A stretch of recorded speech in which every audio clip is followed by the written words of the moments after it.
T'es une personne ambitieuse qui redoute l'impossible. Bienvenue dans le podcast Atteindre l'inatteignable. Ce podcast, c'est ma façon de t'aider à atteindre tes inatteignables en te montrant ce que les personnes les plus inspirantes ont fait pour atteindre les leurs. Mon nom est Christopher Chabot. Je te souhaite une bonne écoute. Alright, ça part. Merci de ton temps. Yes, sincèrement. ça fait plaisir, man. C'est vraiment apprécié. Pour ceux qui ne te connaissent pas, tu es ultramarathonien, tu es un athlète assez élite. Podcast. Élite, il faut faire attention avec le mot élite. Ok. Mais un athlète, disons, un bon amateur. OK. Disons ça comme ça. OK, ben selon mes critères, je vais dire que tu es plus élite que moi beaucoup. Tu as quand même fait ton marathon en moins de 3 heures. C'est quand même assez... 2h44 au dernier chrono. Exact. T'avais un bon objectif, puis mais 2h44, c'est vraiment incroyable. Ouais, ben écoute, c'est un bon temps que j'aurais jamais pensé être capable de faire là, 5 ans. Là, mais, ouais? Ouais, oublie OK. ça. Moi, je fais de la natation sprint. Je faisais Ouais. du 50 mètres dans le temps, fait que c'est 23 secondes, là, des efforts ultra OK. courts. Puis quand j'ai commencé à courir, mon premier marathon était à 3h37 quand même. Puis j'ai marché d'un ravito à la fin, puis c'était vraiment une expérience pénible. Puis ça fait 6 ans de ça. Okay. Fait que c'est 6 ans, c'est quasiment 1 heure de retrancher sur un marathon. Tu sais, ça paraît 1 heure, là. 1 heure, c'est 1 heure de moins à courir aussi, là. Fait que c'est pas la même durée d'expérience, là. C'est quand même un genre de 33% ou, plus comme genre un 30% de mon effort de moins, là. C'est incroyable. C'est quand même, ça passe plus vite. Mais bref, c'est ça, quand j'ai commencé à courir, man, j'avais des chevilles de nageur, j'avais les genoux mous, j'avais des périostites tout le temps, j'étais pas capable de courir plus que 8 kilos. Okay. Puis genre 5 du kilo, c'était impossible là, pour moi de viser courir 5 du kilo pendant un marathon complet. Puis comme de fait, tu vois, juste par la constance, puis par le temps, man, puis l'adaptation sur une période de temps, ben, à amener, tu te ramasses à être capable de courir 3,52 du kilo sur un marathon, puis à voir où est-ce que ça peut mener. Là, ouais, c'est incroyable. Ben, c'est fou. Moi, j'aurais pensé sincèrement qu'avec ton passé de nageur, mais c'est vrai, j'avais pas pensé que c'est plus sprint. Ouais. Moi, j'aurais pensé justement que on voit tes stats, mettons, sur Strava ou peu importe.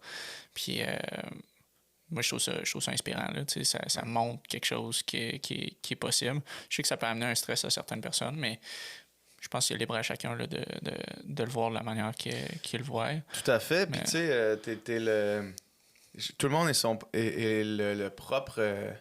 architecte de son algorithme. Ouais. Dans le sens où s'il y a quelque chose, tu sais, si quelqu'un qui m'écoute en ce moment, moi, j'y crée de l'anxiété parce que quand il voit mes courses ou mes nages ou mon bike, il stresse ou il se sent moins bon, ben arrête de me suivre tout de suite, tu sais, pour ton bien puis pour le bien de ta santé mentale. Mais à l'inverse, si quelqu'un comme toi me suit puis est inspiré par ça, ben tant mieux, tu sais, c'est pour ça que je le fais principalement.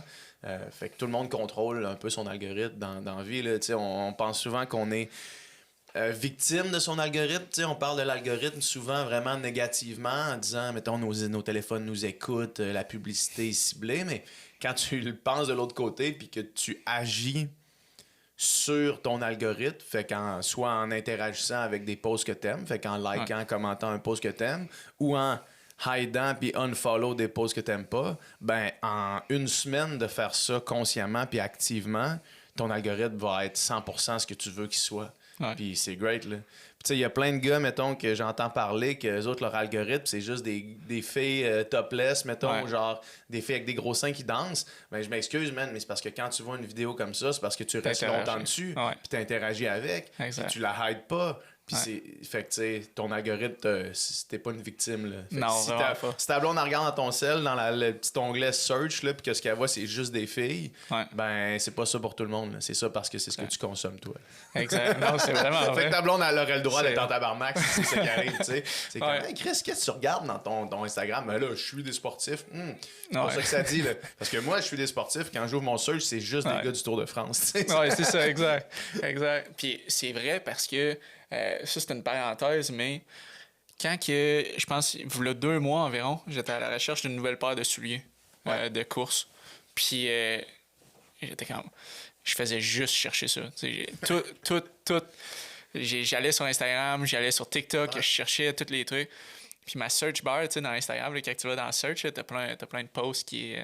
Puis c'était juste de ça. C'était juste des souliers. C'était C'était juste des juste genre, souliers, là. voici quel soulier qu'il faut que tu prennes pour le 5 km, le 10 Ouais, c'est km, ça, le half exact. marathon, puis le marathon. Puis il y a Exact. toutes les Toutes les marques. brands. Les gars, ça, man, c'est des posts C'est- que moi aussi, j'ai consommé J'adore. beaucoup. Là.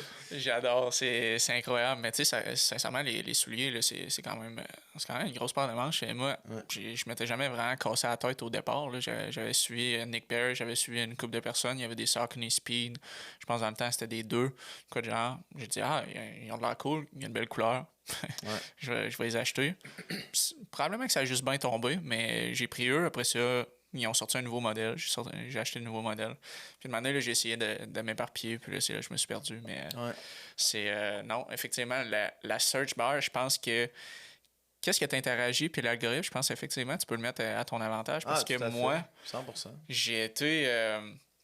J'avais pas nécessairement de grands coureurs dans ma famille, j'avais pas nécessairement de grands sportifs, j'avais mes parents qui me supportaient énormément dans mes rêves, mais j'avais pas, justement un grand modèle dans ma famille qui faisait ce que je voulais faire. Puis avec Instagram et tout, ben, en interagissant avec justement des David Goggins, puis là, ben, tu vois toutes leurs vidéos de motivation Ouais. que d'autres personnes republiées, puis on dirait que ça a plus été ça, mon pilier, de dire, wow, OK, c'est possible. J'ai lu son livre, j'ai fait comme, oh, OK, moi, je pensais que le marathon, c'était infaisable. Ce gars-là, il fait 160, genre, il est crazy. Là. Mais c'est ça, moi, je me disais, wow. Fait qu'effectivement, je pense que l'algorithme peut vraiment t'influencer dans qu'est-ce que tu fais. Fait que, Ouais, vraiment. avec toutes les flèches que tu as dans ton arc, là, tu sais, t'es podcasteur, t'es entrepreneur, athlète assez performant. S'il y a quelqu'un qui te rencontre dans la rue, tu voudrais qu'il te dise quoi de toi en premier? C'est une bonne question. Ça, c'est une question centrale dans, dans l'existence de l'humain, là, d'être capable de se définir rapidement et facilement. C'est peut-être pour ça que, tu sais, une des raisons pourquoi je mets une parenthèse quand on parle d'athlète élite, là, c'est que quand j'ai fait de la natation, j'étais ce qu'on peut considérer comme un athlète élite. Ouais. À mon avis, il y a comme plusieurs segments à ça. Il y a athlète récréatif, athlète amateur, athlète élite, puis après ça, athlète d'excellence, puis athlète olympique. Fait que ça, c'est moi les grades que je mettrais. Puis quand je faisais de la natation, j'étais excellence, pas loin d'olympique, mais excellence. Puis j'ai perdu mon fil d'idée, excuse-moi. C'était quoi ta question? Ah oui, c'est ça, se définir. Une des raisons pourquoi je trouve que beaucoup d'athlètes d'excellence ou olympique ou même élite, ça rend ça si difficile quitter leur sport ou mettre un terme à leur carrière, c'est que du jour au lendemain, ce par quoi tu te définis arrête d'exister. Fait que moi, je vais donner un exemple ultra concret. La dernière compétition que j'ai faite, c'était les championnats canadiens universitaires. Puis, à la 3e jour sur 3 jours de compétition, la dernière épreuve, c'est-à-dire c'était les relais, le moment où est-ce que j'ai touché au mur, fait que ma partie de relais était terminée, ben cette fraction de seconde-là, du moment que je nageais et du moment que j'ai touché au mur puis que ma course était terminée, j'étais officiellement plus un nageur. Avant ce moment-là, chaque fois que quelqu'un me demandait qu'est-ce que tu fais, même si j'étais à l'université, j'étais à la maîtrise en littérature, je travaillais dans une maison d'édition, je faisais plein d'affaires, mais l'affaire que je faisais, c'était de la notation. Fait que t'es quoi? T'es un nageur, point. C'était par ça que je me définissais presque à 100%. Fait que le moment que ça s'est terminé, ben là, tu te retrouves avec aucune façon de te définir. Puis ça rend ça vraiment plus difficile, ou vraiment très difficile, devrais-je dire, pour les athlètes de terminer leur carrière pour ça, principalement. Parce que du jour au lendemain, ils n'ont plus rien par quoi se définir. Fait que pour en revenir à ta question de comment je me définis si quelqu'un me croise dans la rue maintenant, je pense que je dirais entrepreneur. OK. En premier. Je pense que je dirais entrepreneur parce que on rentrerait peut-être moins dans les détails de mes différentes entreprises. OK, ouais, ça les regroupe. Mais pour moi, le sport, je le vois un petit peu comme de l'entrepreneuriat. Je pense que je suis le meilleur brand ambassadeur pour Upica, mon brand. Ouais. Fait que m'entraîner, parler de sport, c'est un petit peu un tremplin marketing pour mon propre brand, même si j'en parle pas tout le temps. Puis si tu me suis, c'est loin d'être mur à mur Upica, là, tu sais. Ouais. Sauf que ça reste une des parties de mon profil entrepreneurial. Fait que je dirais entrepreneur, je pense, pour faire une réponse tellement trop longue à ta question. Non, c'était super, sincèrement. Puis il y a tellement à découvrir de qu'est-ce que tu as dit. Premièrement, dans la première partie de qu'est-ce que tu as dit, je pense qu'effectivement, c'est tellement difficile quand tu es jeune, là, ta vie, là, moi, j'étais joueur de hockey. Fait que la période de... Ouais, exact.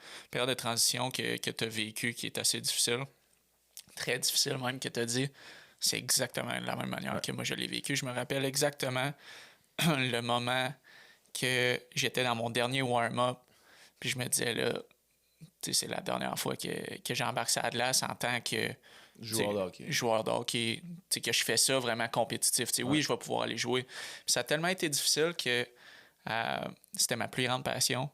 Puis j'ai pas vraiment rejoué au hockey encore. Ça a été tellement painful que... Énormément d'athlètes. Moi, j'ai gardé une relation super saine avec le sport après la natation, comme tu le vois maintenant. J'ai jamais arrêté de nager complètement. Il y a des fois que je nage plus par semaine, d'autres fois moins. L'été, je nage souvent plus parce que c'est dehors, c'est le fun. L'hiver, peut-être moins parce qu'aller en dedans à moins 30 quand tu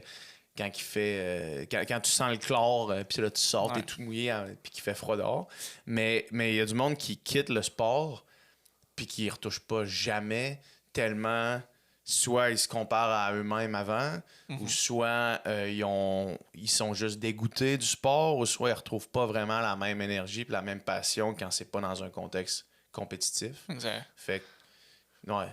Pierre Lavoie, il parle de ça souvent. Là, je veux pas m'éparpiller trop dans mes réponses, mais Pierre Lavoie, tu connais Pierre Lavoie? Oh oui. Lui, ça serait un excellent invité de podcast. J'adorerais. Mais Pierre, son combat au quotidien, puis dans la grande échelle de la vie, c'est de garder la population active. Ouais. Puis lui, il dit une des pires choses qu'on peut faire pour les jeunes, c'est de les surspécialiser puis de leur faire juste une affaire. Parce que quand ils font juste une affaire, quand ils finissent de faire ce sport-là, ils ne retouchent plus au sport.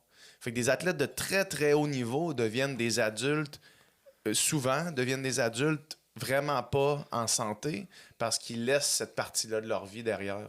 Exact. Alors que quand tu es jeune, si tu joues à tout, si tu fais, à la place de faire juste de la natation, tu fais du vélo ou de la course, à la place de faire juste du hockey, tu fais du soccer, du football, tu joues à plein d'affaires. Quand ta carrière d'athlète se termine, tu as encore plein de passions, tu as encore plein de trucs que tu aimes faire. Fait que ça permet de continuer à rester en santé et à être actif tout le long de ta vie. Ouais. Puis son message, il est incroyable, Pierre, quand il parle de ça. Puis écoute, je pense qu'il a raison sur toute la ligne. Ouais, définitivement. Je pense que le hockey, moi, ça a été justement très, très difficile. Tu as joué jusqu'à quel niveau? Junior 3. Junior, fait un gros joueur, là. Ouais, tu sais, Junior 3, c'était Junior Prep qu'on appelle. Fait que moi, j'allais dans juste le fond avant dans tous les majeur, tournois. Ouais, dans un certain sens. C'était vraiment, on allait aux États-Unis puis on allait faire tous les showcases pour se faire recruter. Puis justement, là, j'ai eu une décision de mener à faire. J'ai eu une offre pour aller jouer au Wisconsin dans USPHL. Puis, il n'y avait pas l'école. Je savais que j'allais pas faire ça nécessairement de ma vie. Ouais. Fait que, c'était comme un rêve d'enfant d'aller là. Mais en même temps, je le savais que je jouais au hockey. J'allais à l'école pour jouer au hockey, dans un certain sens.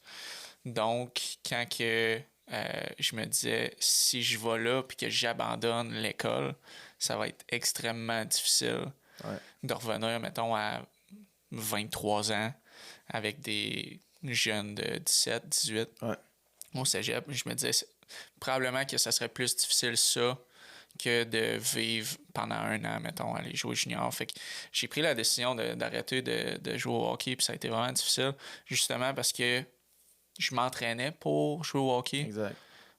Fait que là, d'aller m'entraîner, je voyais pas le point d'aller m'entraîner. Je me disais, tu sais, j'ai pas de compétition, j'ai pas de... Fait que ça a été quand même assez difficile. Par après, j'ai été à l'université à Bishop, puis là, c'est là que j'ai retrouvé la crosse, puis je me suis dit, je veux pas revivre ça. Donc, je me suis dit, il faut que je me trouve de quoi. Puis j'ai trouvé une passion dans le sport individuel. J'ai toujours fait des sports de groupe. je me suis dit, wow, OK, tu as un petit peu plus de contrôle sur tous les aspects de ta nutrition va affecter. Du hockey, par exemple, ben, ça se peut que tu es influencé par quelqu'un d'autre, puis c'est normal. C'est un sport d'équipe. Mais c'est ça, ça a été quand même assez difficile. Puis pour revenir à ce que tu as dit, mettons, toi, tu te définirais comme entrepreneur parce que ça regroupe plusieurs sphères. Puis c'est quand même une ligne, je trouve, vraiment, qu'est-ce que tu fais. Parce que oui, tu es entrepreneur avec Upica, mais tu utilises justement un petit peu la même stratégie. Je te comparais un petit peu à Nick Bear, dans un certain sens. Je sais pas si c'est intentionnel, peut-être inconscient, mais Nick Bear, moi, je l'ai connu à travers ses courses, ses vidéos et tout. Je connaissais pas sa compagnie de suppléments. Mais en écoutant ses vidéos qu'il utilise, tu sais, il dit pas prenez mes suppléments. Tu sais, mettons qu'il prend le sac ici, il dit pas prenez, tu sais, Upica Endurance, c'est vraiment super ou peu importe. Non. C'est un athlète qui a le succès que les personnes désirent. Ouais. Donc, c'est une personne de renom. Ah, mais si lui utilise ce produit-là, wow. Ouais. OK, je vais. Il y a Nick Bear, puis écoute, on pourrait parler longtemps de Nick Bear, là, mais je pense qu'il a clairement compris quelque chose, puis c'est la mise en marché et le branding personnel à des fins de marketing de son entreprise. Ça, c'est un... Il y aurait une étude à faire sur Nick Bear, puis comment... C'est facile de voir les trends dans ce qu'il fait, puis de prévoir qu'est-ce qui va arriver dans un an pour BPN, sa compagnie. Fait que tu vois des tendances, mettons, qui lancent, puis tu sais où est-ce que... Tu sais à quoi il pense en faisant cette affaire-là. Je te donne un exemple très précis en ce moment, parce que moi, je suis dans le même raisonnement. Si moi, je m'entraîne pour un marathon, comme j'ai fait pour le marathon d'Ottawa dernièrement, ce que j'ai vu, c'est que plein de monde qui s'intéresse au marathon ont commencé à me suivre, ont commencé à interagir avec mon contenu. Mon contenu a eu une visibilité vraiment grande dans un champ précis de gens qui s'intéressent au contenu de course à pied et de marathon. Fait qu'à ce moment-là, j'ai pu leur parler du Pika par la bande parce qu'ils me suivaient, parce que je faisais du marathon. Mais qu'est-ce que je dois faire si je veux parler à du monde qui font du demi-Ironman? Ben moi, je dois commencer à avoir un contenu de demi-Ironman. Fait que là, je me dis, bon, mais pour le brand, ce serait bon que je fasse un demi-Ironman dans 1 an, par exemple. Puis là, je vais commencer tranquillement à parler d'entraînement de triathlon. Puis là, à place d'avoir le monde de course à pied, peut-être qu'il y en a qui vont rester, mais il y en a que ça n'intéresse pas du tout, le triathlon. Il y a des coureurs qui n'en ont rien à calisser d'aller dans une piscine ou de faire du vélo.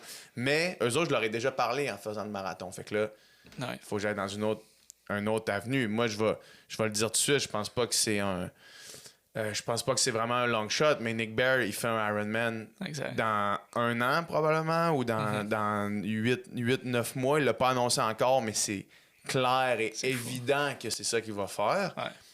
Puis pourquoi? Parce que là, il a parlé au monde qui ont fait un marathon. Il a parlé au monde qui font des ultras avec son G1M Ultra, l'ultra qu'il a fait. Il a rejoint des millions de personnes qui font de l'ultra. Mais là, ce monde-là, il leur a déjà parlé. Fait que là, c'est quoi la niche dans laquelle il veut aller qu'il n'a pas encore fait? Ben, c'est le triathlon. Il l'a fait il y a longtemps. Il était pas très bon à ce moment-là, tu sais. Ouais. Puis là, il va le refaire. Il va être probablement meilleur. Puis le monde va probablement plus s'intéresser à son parcours. Fait qu'il y a vraiment, derrière chaque affaire qu'il fait, tu peux caler ce qu'il va faire dans 1 an facilement. Ouais. Puis c'est un case study vraiment intéressant pour n'importe quel entrepreneur qui veut être lui-même son ambassadeur. Moi, c'est mon cas. Si, pour lancer Upica, s'il avait fallu que je paye la publicité que je me suis donnée, il n'y a aucune compagnie qui peut s'offrir la publicité, aucune start-up qui peut s'offrir la visibilité que j'ai donnée. Mettons que moi, là, je charge mon forfait d'influenceur ou de créateur de contenu. Là, je travaille des fois avec des compagnies. New Balance, par exemple, on a un deal, puis là, je fais whatever en termes de créateur de contenu. Mais si Upica avait voulu acheter toute l'exposition que je leur ai donnée, ça aurait coûté, 500 000 $, pour un start-up. C'est juste impossible. Fait que c'est la meilleure façon de le faire, c'est de la publicité gratuite, puis après ça, c'est ça, Nick Bear, c'est un chef de ça. Après ça, Est-ce que tu peux avoir l'air de ça puis courir 2h38 sur marathon? Ça, c'est une autre question que je vais laisser à spéculer les autres personnes. Là. Non, c'est... Non, il y a du beau, tu sais, il y a du beau, il y a du, tu sais, il y a des pour, il y a des contre, mais moi, je trouve surtout que c'est smooth, tu sais, qu'est-ce qu'il fait, tu sais, je pense qu'à un moment donné, les publicités, par exemple... C'est intentionnellement smooth. Ouais, vraiment, c'est incroyable. Puis, tu sais, une moment donné, les publicités, mettons, qu'on voyait à TV, mais tu sais, c'était vraiment, ils shootaient le produit, tu sais, acheter notre produit et tout. Maintenant, tu sais, ils décrivent plus l'expérience, mais c'est un petit peu la même chose avec Nick Bare, tu sais, il va jamais dire... Prenez mes produits, puis même chose un petit peu avec toi, tu sais, c'est vraiment, OK, bon, ben, le succès que les personnes désirent, si toi, tu utilises, tu sais, qui te regarde de haut, qui dit, hey, tu sais, c'est mon idole, ton PH, j'aimerais ça courir un marathon en 2h44, forcément, tu vas regarder qu'est-ce qu'il fait, un peu comme... Moi, quand j'étais jeune, à 12 ans, je regardais, mettons, Sidney Crosby, je voulais acheter son hockey, là. C'était incroyable. Là, même si le hockey, ça aurait pu être un Bauer, mais que tu le wraps en CCM, j'aurais acheté le CCM pareil. Fait que c'est un petit peu la même chose. Fait que non, c'est du marketing super organique, c'est du storytelling aussi. Là, Nick Bare, moi je suis sûr qu'avant même. Parce que c'est quand même relativement récent qui est à ce point-là connu puis genre successful. Là, BPN, d'après moi, dans le dernier, ils ont déménagé 3 fois dans le dernier 5 ans. Là, fait que ça a vraiment explosé dans les dernières années. Mais d'après moi, même avant que ça explose à ce point-là, je suis sûr qu'il y avait un bon budget marketing de BPN qui était alloué à la création de son contenu. Parce que son contenu est tout le temps vraiment clean. C'est tout le temps des vidéastes qui font ses affaires. C'est tout le temps... Au début, c'était lui avec une GoPro, mais là, ça fait un bout que c'est plus ça. Là, puis c'est là que ça l'a quand même explosé. Fait qu'il y a une réflexion à faire aussi à ce niveau-là. Puis moi, avec Upika, on travaille... je mets beaucoup d'argent dans la création de contenu, du contenu de qualité, des suivis d'athlètes, des trucs de même, pour que ce soit beau, pour que ce soit esthétique, pour que les gens aient envie de se faire raconter ces histoires-là. Puis la réflexion de le faire pour moi, éventuellement, je risque de tomber là-dedans aussi. Là. Ouais. Non, c'est... Ben, on voit quand même une belle tendance aussi là, dans le bien-être, puis on va en parler tantôt. Justement de cette tendance-là, parce que c'est comme si tu as quand même une bonne idée de souvent... Tu es souvent en avant des tendances. Par exemple, tu as créé ton podcast quand même assez avant que ce soit vraiment populaire. Après ça, Upika, c'est juin 2021, je me trompe-tu? Ben, 2021, mettons. Là, ouais, je pense que la première... Je pense que c'était autour de ma fête à la sortie de la pandémie. Là, fait que c'est genre janvier 2021, je pense. OK. Fait que, tu sais, 2021, tu sais, là, c'était un peu pendant le COVID. Le monde commençait à s'entraîner, mais depuis les 2 dernières années, là, il y a vraiment une grosse tendance vers le sport d'endurance. C'est fou. C'est... J'ai jamais vu ça. Quelqu'un être chanceux de même sur lancer une entreprise dans un monde comme celui-là. Là. C'est fou, man, parce que... peut-être que tu avais une question qui s'en venait, mais je vais juste prendre la balle autour de ça. Là. Ouais, vas-y. Tu sais, moi, Upika, man, c'est... À chaque fois que je suis comme un petit peu en avant de la tendance, c'est juste une luck. C'est juste un coup de chance, là, tu sais. Mais après ça, tu sais, de la chance répétée, c'est-tu vraiment de la chance, là? Ou c'est c'était ça ma question, justement. Je me disais, tu sais, avec ton podcast, t'as été vraiment à l'avance. Ça fait 7 ans environ que tu fais un podcast. Après ça, tu as eu une autre compagnie vegan. Encore une fois, même si tu pas nécessairement dedans maintenant, mais encore une fois, tu étais quand même avant la tendance. Puis là, ça a popé. Puis tu étais dans le bon moment, à la bonne place au bon moment. Puis Upika, même chose. Une fois, c'est quand même... C'est quand même, OK, ça se peut. 3 fois, mais je me demandais justement si tu avais comme une vision où c'est vraiment juste parce que tu t'intéresses à ça, puis peut-être justement que ça fait partie de la réponse. Tu t'intéresses à ça, tu commences à en parler, t'aides un petit peu la tendance, je sais pas. Ben, plusieurs choses dans ce que tu viens de dire. Tu sais, je veux vraiment pas m'attribuer à être à l'avant de... être le premier, parce que j'ai jamais été le premier dans rien de ça. Quand on a parti un podcast, ça faisait vraiment longtemps que Mike Ward avait son podcast, qui est encore aujourd'hui sous écoute, un des plus gros podcasts. Il y avait aussi plein de podcasts en humour au Québec qui existaient, mais c'est vrai que c'était loin d'être comme aujourd'hui où est-ce qu'il y a Exact. beaucoup, beaucoup de podcasts, puis on était vraiment comme encore dans précurseur de ce qui allait s'en venir. Là, parce que nous, c'était pas un podcast d'humour, c'était un podcast un peu de variété, d'actualité, puis ça n'existait pas vraiment.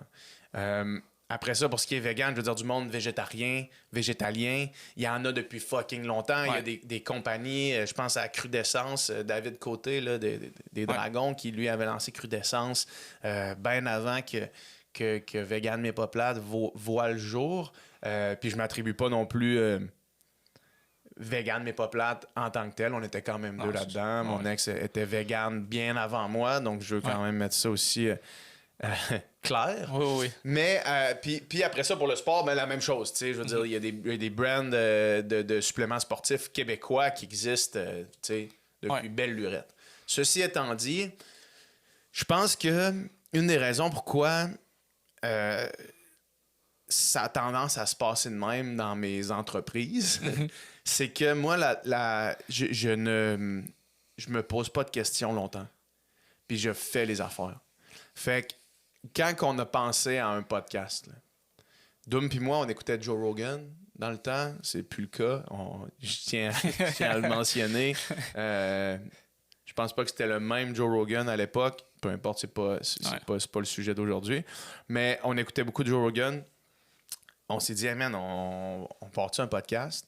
Puis 2 semaines après, on enregistrait notre podcast. T'sais. Fait que genre, la seconde que nous, on consommait des podcasts, on s'est dit, c'est quoi ça, un podcast? Puis les deux, on cherchait un projet à faire ensemble parce qu'on est des amis depuis le primaire.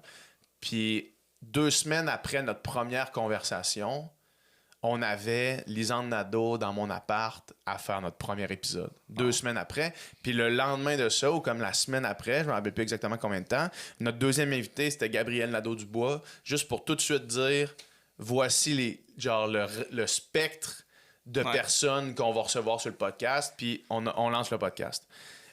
Après ça, avec Upika, ça faisait un bout que je cherchais une façon de me rapprocher du sport, parce que, tu sais, quand j'avais fait de la natation. Après ça, j'ai arrêté. J'étais allé à Occupation Double. J'ai lancé le podcast. J'étais plus dans le domaine public, médiatique, ce qui est un milieu que je trouve vraiment cool, excitant, mais qui n'est pas le sport. Fait que moi, je m'ennuyais beaucoup du sport. Je cherchais une façon. Puis, à un moment donné, j'ai rencontré Julien Haroun de Believe Supplément. Ouais. On a jasé un peu. On a vraiment hit it off. Genre, je l'ai trouvé super cool. Puis je pense 1 semaine après, je l'appelais, j'étais comme, hey man, si mettons j'ai une idée de supplément, de brand, de supplément de sport, tu penses-tu que tu peux me le produire? Puis là, il a fait, ouais, il m'a envoyé une liste de 3-4 emails de personnes clés pour lancer une entreprise de suppléments. Okay. Puis aussitôt que j'ai raccroché, j'ai envoyé un email à ces personnes-là. Puis 1 semaine plus tard, le processus est enclenché, tu sais. Puis je pense que beaucoup de monde. Puis aussi, tout ça pour dire que quand moi j'ai lancé ça, peut-être que c'était dans l'air du temps que le monde commençait à parler d'endurance, de sport d'endurance. Mais étant donné que c'est dans l'air du temps, si tu agis en premier, tu l'as en premier. T'es là en premier, tu sais. Si tu agis sur ton intuition, tu le fais. Puis j'ai l'impression qu'il y a beaucoup de monde qui ont plein de bonnes idées. T'sais, beaucoup de monde qui ont plein d'idées de podcasts, plein d'idées de projets, plein d'idées d'entreprises, plein d'idées de whatever, man, mais qui le font juste pas. Puis il n'y a rien de pire que de rien faire. Il n'y a rien de pire que de ne pas agir et de passer ton temps à dire « Ah, j'ai ce projet-là en tête. J'ai cette idée-là que j'aimerais faire. » OK, mais t'aimerais ça le faire. Pourquoi tu le fais pas? Fais-le, puis après ça, tu t'ajusteras en temps réel, tu sais. Fait que peut-être que c'est juste parce que j'agis rapidement, tu sais, puis je prends pas trop le temps de... Un autre exemple de ça, un bon exemple de ça, c'est quand Doom puis moi, une fois qu'on a lancé le podcast, on a après ça lancé le Studio SF, qui est le studio de production de podcast à Montréal, et on a vu la tendance aux États-Unis des podcasts sur la sexualité, fait que mettons Call Her Daddy, là, qui était à ce moment-là, puis encore aujourd'hui, je pense, un des plus gros podcasts au monde. On s'est dit, ça prendrait ça au Québec.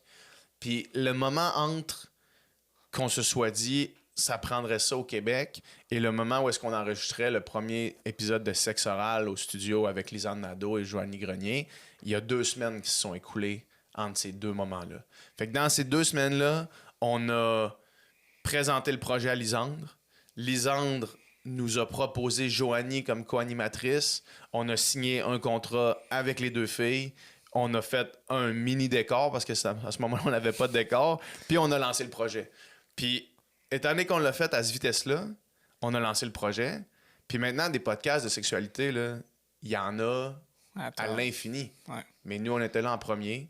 Puis en ce moment, Sexe Oral, c'est le plus gros et les autres, c'est même pas proche. Ouais. Puis si ça avait été l'inverse, s'il y avait eu un autre podcast qui avait lancé le truc avant, il y en avait quelques-uns, mais c'était plus niché avec des sexologues, puis c'était plus dans l'optique de l'éducation sexuelle que dans juste parler des différentes pratiques puis de la sexualité en général. Ben probablement que si quelqu'un d'autre l'avait fait avant, Sexe Oral aurait peut-être pas eu le succès que ça a eu, mais parce qu'on s'est dit, hey, on le fait. Puis, je sais pas par contre, parce qu'il y a quand même. Oui, il y a t'agis vite, t'agis pas. T'es pas tout le temps le premier, mais c'est justement ça. T'es pas nécessairement toujours le premier, mais il y a une certaine qualité dans qu'est-ce que tu fais. T'as une méthode stratégique d'aller chercher les bonnes personnes, puis bien les placer. T'sais, peut-être que moi je crois qu'il y a quand même, par exemple, on prend le podcast que tu parles. Si tu n'avais pas choisi Lisandre et Joanie... Ça, c'est sûr et certain. Le podcast aurait fonctionné même si on n'aurait pas été... Même si on n'avait pas été les premiers, il aurait peut-être moins fonctionné.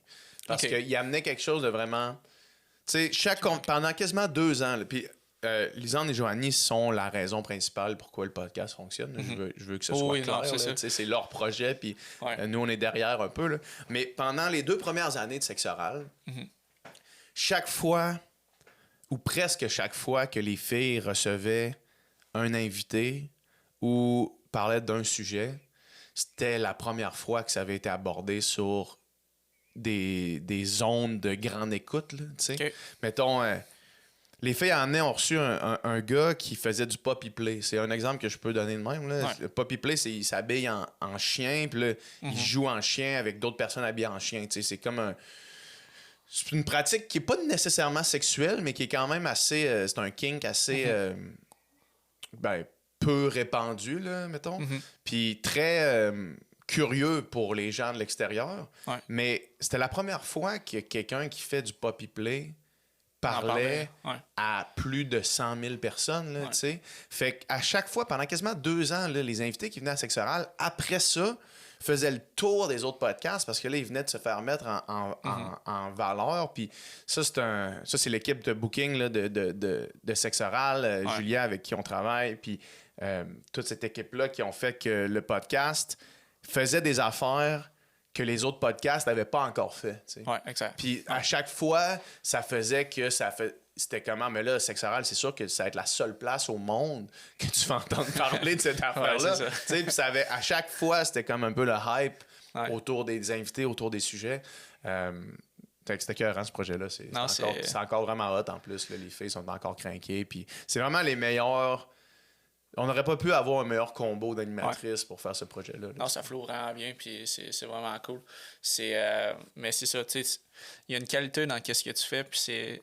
merci, man. Upica, sérieusement, c'est vraiment pensé. Parce que pour... Tu sais, on en a parlé tantôt, là, mais Upica, j'ai mis le sac là parce que, tu sais, il est ripped up, là, je l'ai utilisé. Vide, il est presque vide. Parce que ça, c'est le deuxième sac que j'avais... J'en ai dans mon char, je vais t'en donner un sac. Ouais, super. Merci.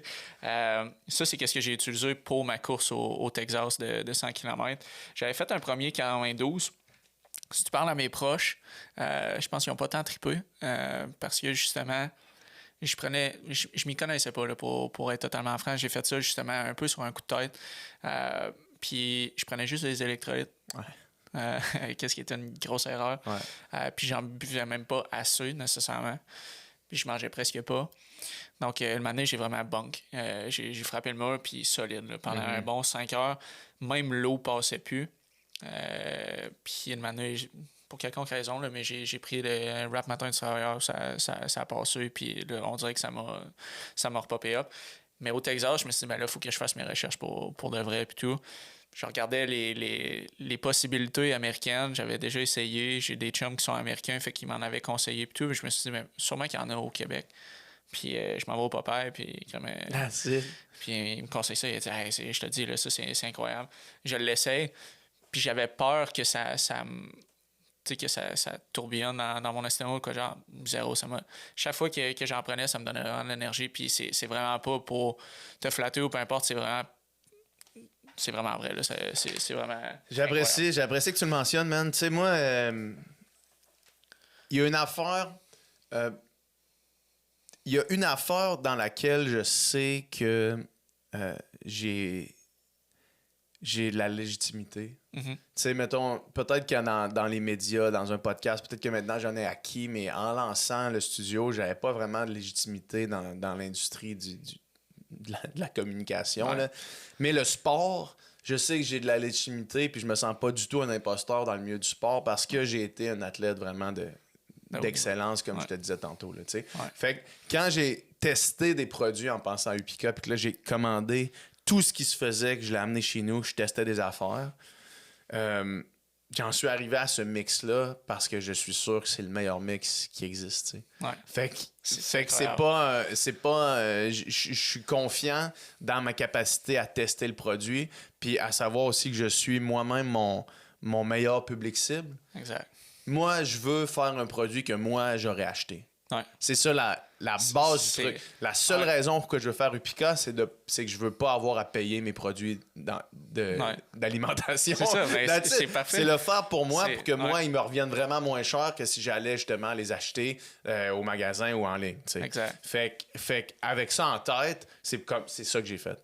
C'est carrément ça que j'ai fait avec Upica. Quand on teste les saveurs, c'est des saveurs que moi, j'aimerais prendre. Quand on teste les mélanges de glucides, quand on pense à des nouveaux produits, c'est toujours ça. C'est toujours qu'est-ce que moi, en premier, j'ai besoin qui n'existe pas aujourd'hui ici au Québec. T'sais. Exact. Mais je pense qu'on en parlait justement tantôt, puis ça revient un peu même pour le podcast. Le podcast, je réécoute les épisodes. Il n'y a rien de lancé encore sur les réseaux sociaux, juste des extraits. Mais je réécoute ces podcasts-là, je prends des notes là, pour être franc. Fait que je consomme mon produit, puis c'est justement des conversations que je voulais avoir. Fait que c'est vraiment cool. Puis moi, qu'est-ce qui me passionne beaucoup, c'est d'apprendre comment que la personne est venue à avoir le succès qu'elle a. Parce que souvent, on va voir une personne quand elle a une audience, puis t'acquérir une audience par certains succès, c'est normal. Par contre, un jeune, mettons, de 15 ans, qui nous écoute peut pas nécessairement reproduire les mêmes actions que tu fais quand tu as atteint un certain niveau. Par exemple, de déléguer. Tu peux pas nécessairement déléguer quand tu commences et tout. Fait que j'aime ça avec mes invités de recommencer un petit peu au début. Fait que toi, on a parlé, t'étais dans la natation. C'est quoi qui t'a accroché dans cette sphère-là? C'est quoi qui t'a allumé? Dans la natation, ça? Exact. C'est plus qu'un autre sport, là, nécessairement. Moi, j'ai 3 sœurs plus vieilles que moi. Puis je suis né à Chicoutimi. Puis quand mon père travaillait beaucoup, fait que ma mère était à la maison. Puis mes sœurs nageaient. Fait que quand on allait voir mes sœurs, ma mère, elle pouvait pas me laisser tout seul à la maison. Fait qu'elle m'amenait avec elle. J'étais dans les estrades. Puis là, on regardait les cours de natation de mes sœurs. Puis à un moment donné, j'ai fait, ben là, tant qu'à être ici, il y a des jeunes de mon âge, pourquoi je suis pas avec eux autres, tu sais? Fait que là, ma mère m'a inscrit, mes parents m'ont inscrit dans le groupe de natation. Puis rapidement, j'étais bon, tu sais, j'étais meilleur que les jeunes de mon groupe, puis j'avais des aptitudes dans la piscine qui faisaient que je pouvais avoir du fun, tu sais. Parce qu'il y avait beaucoup de mes amis ou du monde de mon âge qui étaient dans la piscine puis qui avaient de la misère à se garder la tête hors de l'eau. Fait que pour eux autres, c'était comme un désastre tout le temps. Ils arrivaient au cours de natation, puis ils pleuraient, puis là, c'était la crise. Moi, j'étais capable de bien nager. Je faisais ce qu'on me demandait. Fait que j'avais la gratification des entraîneurs qui me disaient « Hey, félicitations ». Fait que là, je me sentais comme valorisé dans ce sport-là. Après ça, j'ai toujours fait plein de sports là, plus jeune, mais rapidement, j'ai découvert que les sports d'équipe, c'était pas pour moi. Parce que quand ça va mal dans une course de natation, t'es la seule raison pourquoi ça va mal. Il n'y a personne d'autre que toi. Puis dans une game de hockey, moi, je pouvais des fois donner tout ce que j'avais. Puis on perdait parce qu'il y a 3 petits gars qui s'en calissaient bien raide, puis que là, ils patinaient pas ou ils faisaient pas de back-check ou genre, ils se donnaient pas du tout. Puis là, moi, j'étais comme, ben, Chris, man, pourquoi le résultat n'égale pas mon effort à moi, tu sais? Fait que la natation, c'était ça que ça représentait.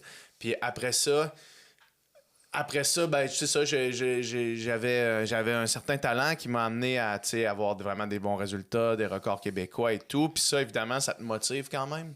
Je sais que ça devrait pas être la motivation. T'sais, j'aimais beaucoup la natation, mais c'est sûr que le fait que j'étais bon aidait à ce que j'aime vraiment ça. Parce que là, il y avait certaines opportunités qui s'ouvraient à moi, qui s'ouvraient pas à d'autres nageurs de mon âge, tu sais. Fait que, par exemple, des camps d'entraînement dans le sud, des compétitions ailleurs au Canada, ailleurs en Amérique, tu sais, des trucs...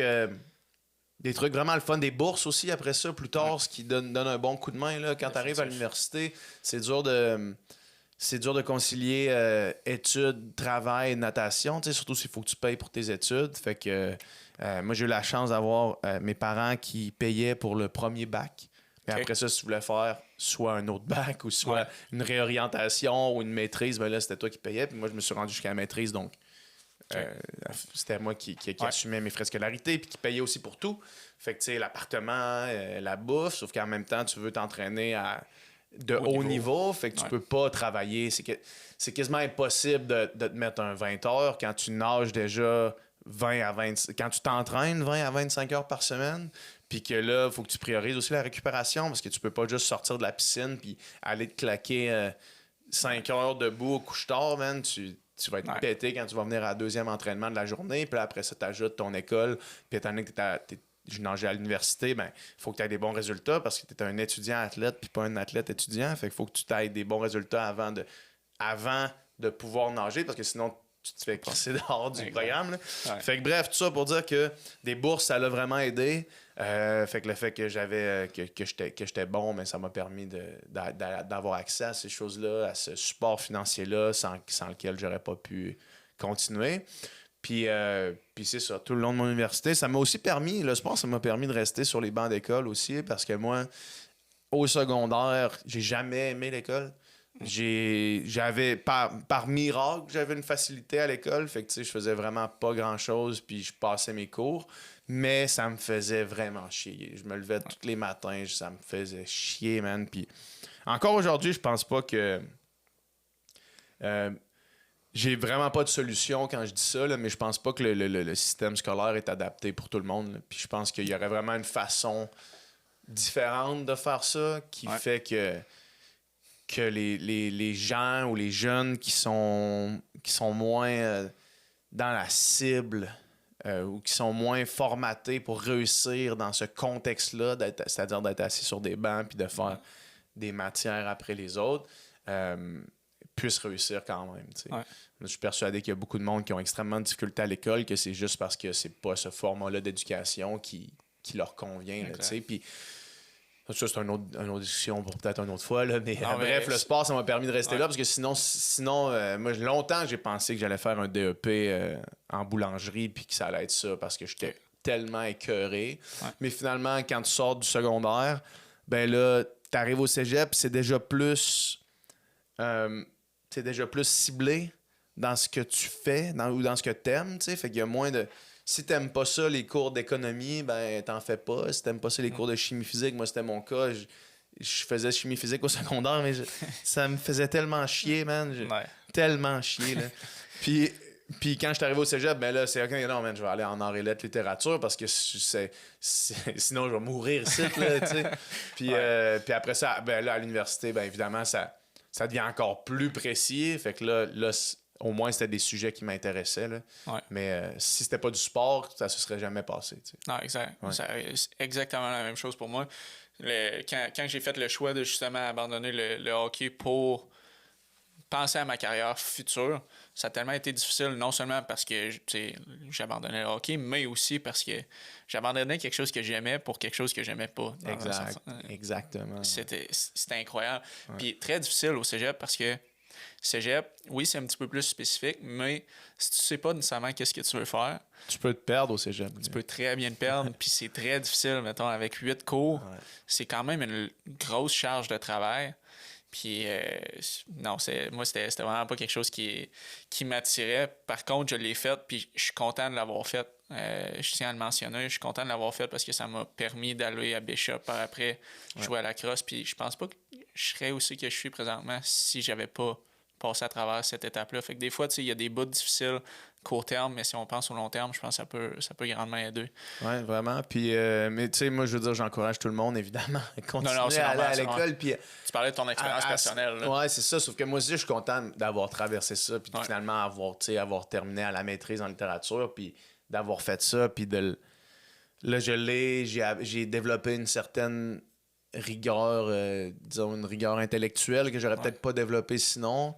Puis des atouts aussi, travailler sous pression, avoir des deadlines, respecter des échéanciers, puis tout ça, c'est des trucs que tu apprends dans l'éducation, tu sais. Ouais. C'est plus que... Pour les jeunes, primaire, secondaire, cégep, OK, là, mais primaire, secondaire, je pense vraiment qu'il y aurait une façon de revoir la patente. Là. Définitivement. Moi, comme tu as dit, la seule chose qui m'a sauvé, c'est vraiment le sport. Tu sais, c'était comme sport-études. Peut-être que tu as sûrement fait ça aussi.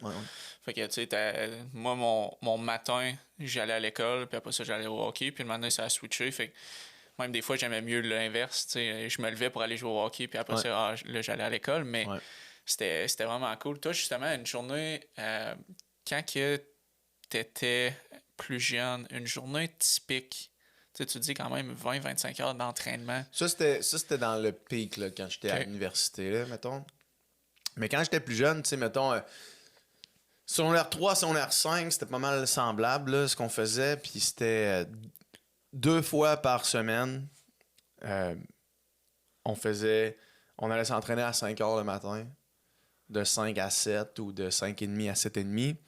On sortait de la piscine, on allait à l'école de 8h30 à 12h30. Après ça, à 1h30, on se réentraînait une deuxième fois, un autre 2 heures dans la piscine. Puis à 3h30, on avait terminé notre journée, habituellement. Fait que là, on rentrait chez nous, on faisait nos devoirs, on soupait, puis on se couchait parce qu'on s'était levé à 5 heures.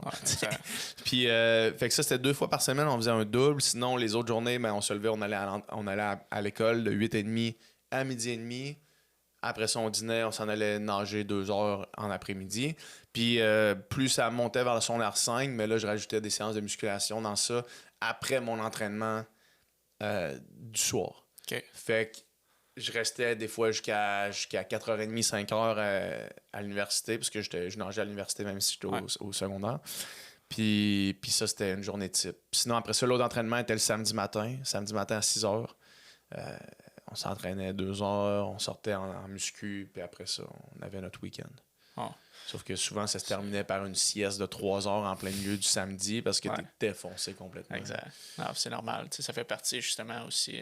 C'est quelque chose qu'on apprend justement plus qu'on grandit, que oui, s'entraîner fort, mais de récupérer. Des fois, on veut y aller vraiment fort avec la machine tout le temps dans le fond, mais de récupérer, c'est tout aussi important. Puis, mais avec justement un horaire comme ça, tu as fait ça de 8 ans à 26 ans, je pense. Ouais, à peu près. Environ. Ben, tu sais, c'était pas craqué de même à 8 ans, oui. mais... Non, c'est ça. Mais tu sais, mettons, plus tard, mais justement, quand c'est plus tard, tu sais, mettons, de secondaire 4-5, quand que tes amis commencent à aller dans des parties et tout, je pense que là, c'est là que tu vois un peu le prix vraiment que tu payes. Toi, tu l'as vécu comment? Tu t'es-tu maintenant remis en doute, justement, de dire tous les sacrifices, parce que c'est des gros sacrifices, ça, d'être dans une piscine à 5 heures le matin, il n'y a pas grand jeune qui fait ça. Puis à chaque matin, sur plusieurs années, c'est un gros prix à payer. Y a-tu un moment, justement, que tu t'es remis en question, tu as dit, je fais ça pour les bonnes raisons et tout? Pas pendant. OK. Quand tu le fais, tu es comme un peu sur le pilote automatique. Puis la remise en question, tu peux en avoir quand tu as cet âge-là, mais tu n'as jamais vraiment le recul nécessaire pour avoir une vraie remise en question, tu sais. Mais aujourd'hui, je regarde cette période-là, puis je suis convaincu que c'était pas la chose optimale à faire. Oh, même OK. pour la personne que je suis devenu maintenant, puis même pour l'athlète que j'ai été down the line. Parce que moi, il n'y a personne qui va me convaincre que faire lever un adolescent à 4h45 le matin, c'est une bonne idée. Il n'y a personne qui va me convaincre de ça. La science indique le contraire. L'hormone de croissance, ça se passe dans le sommeil. La dernière chose que tu veux, c'est couper dans le sommeil. Puis amener, t'as bien beau dire, OK, mais couche-toi plus tôt. Tu peux pas te coucher à 8h30, man, puis espérer avoir une vie, là, tu sais, ou genre, tu peux pas... T'as 17 ans, tu te couches à 8h, là, genre, oublie ça, là, tu sais, ça ne marche pas pantoute. Fait que faire lever un enfant, un adolescent, moi, je trouve que c'est même c'est vraiment une mauvaise idée. Okay. Ça, je le maintiens. Puis je parle en ce moment, je sais pas s'il y a des entraîneurs de natation qui nous écoutent ou de sport groupe d'âge, mais la science pointe vers le contraire. Puis si vous ne vous basez pas sur la science pour faire votre approche, ben qu'est-ce que vous calissez, là, tu sais? fait que ça, puis au-delà de ça, moi, j'ai été de ceux qui étaient chanceux parce que j'avais un talent en natation, ce qui a fait que ça m'a toujours un peu gardé quand il y avait des bouts que je voulais arrêter. Okay. Puis il y a beaucoup de monde qui avait mon âge, beaucoup de jeunes avec qui j'ai nagé au secondaire, qui, la seconde que le secondaire était fini puis qu'il n'y avait plus de prospects de sport-études, ont décroché du sport. Puis la plupart n'ont pas retouché au sport jusqu'à longtemps après. Là. Fait qu'en plus de être sous-optimal au niveau du développement du jeune, mais ça fait qu'il y en a qui font juste décrocher du sport parce que tu les crains, tu les burn out tellement. Moi, ça m'est pas arrivé. Mais il y a eu des bouts, j'ai arrêté de nager 2 fois 1 an pendant toute ma carrière parce que j'étais brûlé, man. Puis si, au contraire, ben, j'avais skippé une couple de matin, j'avais gardé une meilleure hygiène de vie, j'aurais sûrement pas arrêté ces 2 fois une année-là. Puis peut-être que le résultat, au final, ça aurait été un net positif de pas arrêter, de pas être burned out, de pas tout le temps tomber malade en hiver parce que je manque de sommeil, de pas toujours être un peu déprimé parce qu'il y a des journées hivernales où est-ce que je me levais le matin à 5h pour aller m'entraîner. Puis quand je ressortais de l'université, j'avais pas vu le soleil de la journée au complet parce qu'il était couché quand je me levais, il était couché quand je sortais. Fait que pour toutes ces raisons-là, moi, je pense qu'il doit y avoir un meilleur calcul qui se fait de la qualité de vie, point, pour que les jeunes restent, un, dans le sport, mais deux, motivés dans le sport. Ouais. Fait que ça l'a forgé une éthique de travail, mais en rétrospective, je pense pas que c'était la meilleure façon de faire le truc. Puis je pense pas que si on l'avait fait différemment, je pense honnêtement pas que je serais une personne différente aujourd'hui. Okay. Je pense que j'aurais juste eu une expérience plus positive de la pratique du sport. Je pense que je me serais rendu, si pas au même endroit, plus loin. Dans le sport. Puis ça, j'en suis convaincu. Là. OK. Ouais. Puis justement, le sport... Le sport de haut niveau, je pense que ça forge beaucoup les personnes. Toi, tu vois, c'est quoi le lien entre la vie de sportif de haut niveau et ta vie entrepreneuriale présentement? C'est sûr qu'il y a un bon parallèle à faire. Ouais. Penses-tu que justement une personne comme toi qui a fait du sport de haut niveau a une longueur d'avance sur certaines personnes? Moi, je pense que si je reçois des CV pour engager quelqu'un, puis que la seule chose qui différencie les deux... En fait, je vais prendre la personne qui a fait du sport de haut niveau avant de prendre la personne qui a un bac dans exactement ce que je veux comme poste. Là. Ça, c'est sûr et certain. Pour plein de raisons, tu sais. Premièrement, savoir travailler avec de la pression, que ce soit peu importe quel type de pression, tu sais. Quand tu es capable de performer dans une compétition... quand tu as une boule dans le ventre puis envie de vomir derrière les blocs de départ, tu vas être capable de faire un rapport de whatever ou tu vas être capable de produire une soumission pour un projet de balado. Tu sais, toutes ces affaires-là, c'est que tu peux apprendre la job, tu n'apprendras jamais la détermination. Tu sais. Puis je pense que le sport, c'est ça que ça t'apprend plus que tout. C'est vraiment de donner les moyens de tes ambitions, d'être aussi... de te connaître responsable de ton résultat. Tu sais, en natation, c'était ça que je te disais tantôt. Là, si ça va mal, c'est toi le problème. Il n'y a personne d'autre que toi. C'est toi le problème. Puis d'être capable de se remettre en question puis de pas mettre la faute sur les autres. Ça, c'est énorme. D'être capable de travailler fort. D'être capable de voir aussi que c'est pas le travail que tu fais immédiatement, qu'il n'y aura pas de gratification immédiate sur ce que tu fais maintenant, mais que ça se peut que tu travailles sur un objectif qui est à plus long terme puis que la gratification va arriver après. Toutes ces affaires-là, c'est toutes des choses que le sport t'apprend, que n'importe quel bac ou maîtrise ou doc pourra pas t'apprendre. Tu sais. Non. Fait que oui, définitivement, il y a plusieurs parallèles entre ces affaires-là. Non, définitif. Puis je pense que tu as mentionné un bon point. Le moment que tu réalises que tu es responsable de tout, je pense que c'est le moment que tu prends un gros step vers ta maturité puis ton cheminement, que ce soit entrepreneurial ou que ce soit dans ta carrière, peu importe quoi. Là. Ouais. Moi, il y a eu un bon switch dans ma mentalité entrepreneuriale par rapport à mes employés quand j'ai réalisé que mettons qu'il y a un employé qui fait quelque chose que j'aime pas ou qui est pas ce qu'on avait demandé ou whatever, peu importe là. C'est pas la faute de l'employé, c'est ma faute à moi. Exact. Il faut que tu sois imputable de tout, dans le fond. C'est ça l'affaire. Il faut que tu sois imputable de tout parce que si c'est la faute de l'employé, mais c'est ta faute à toi de soit mal avoir expliqué qu'est-ce que tu voulais, soit mal avoir assigné cette tâche-là à une personne qui était peut-être pas capable de faire cette tâche-là, soit c'est ta faute à toi. C'est toi, puis tant que tu comprends pas ça, il y a un blocage qui va être... c'est toi l'entrepreneur, dans le fond. C'est toi le capitaine du bateau, puis je veux dire, s'il y a un matelot qui oublie de mettre l'ancre, c'est pas la faute, c'est la faute du capitaine si le bateau s'échoue anyway, tu sais. Fait que c'est à toi de gérer toutes ces choses-là, tu sais. T'es responsable de toutes tes actions. Justement, t'as-tu déjà lu le livre Extreme Ownership par Jocko Willink? C'est exactement ce que tu viens de dire. Si vous voulez le lire, dans le fond, juste écouter cet extrait-là, sincèrement. Ça va vous sauver bien des heures, mais c'est exactement ça. C'est tellement facile de mettre le blâme sur quelqu'un d'autre. Ouais. Puis en mettant le blâme sur quelqu'un d'autre, ça t'enlève toute la responsabilité, puis tu peux rien faire. Il n'y a aucune solution parce que c'est pas de ta faute. Exact.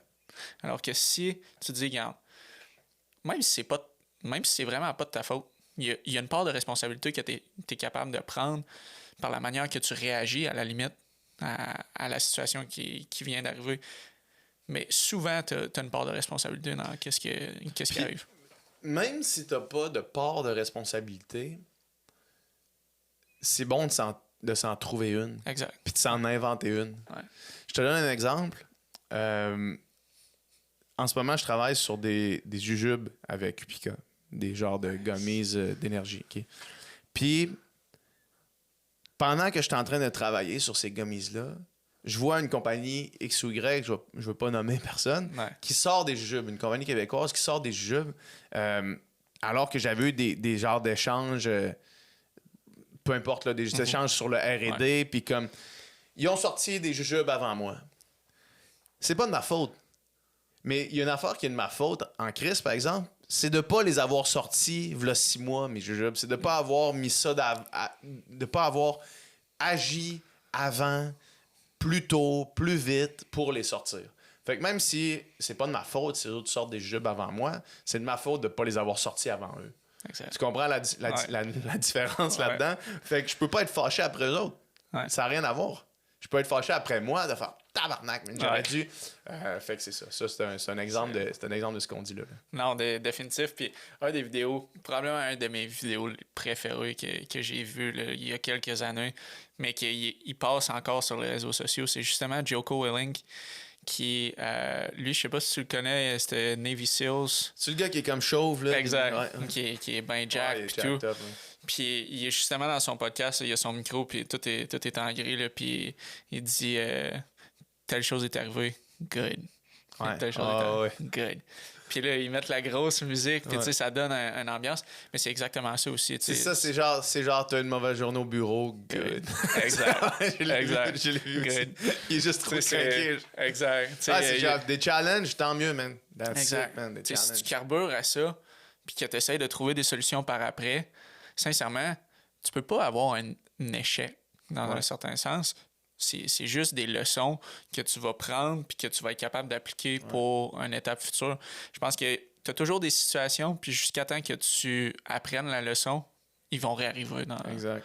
Donc, je pense... Mais ça, c'est tellement un mindset qui te rend indestructible, man, d'être content de l'adversité. Puis j'ai fait un podcast avec Ray Zahab. Je sais pas si c'est qui. Là, c'est une légende, là, un aventurier. C'était mon premier podcast en anglais. Incroyable. Puis sur le podcast Tupica. Puis lui, il m'a dit quelque chose qui m'a marqué. Puis encore à ce jour, j'y pense souvent. Là. Il dit, des fois, moi, je sors dehors.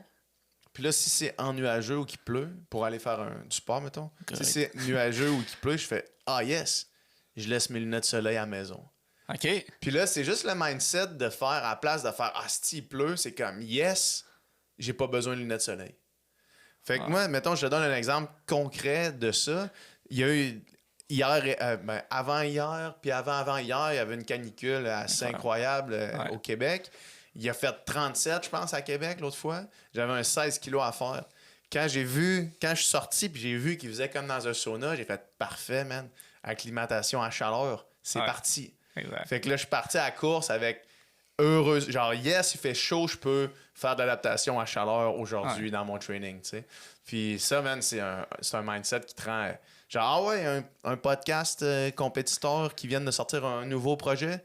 Good, man. Good. On va en lancer un autre. on va voir qu'est-ce qu'ils font, puis on va essayer d'améliorer notre stock. Ouais.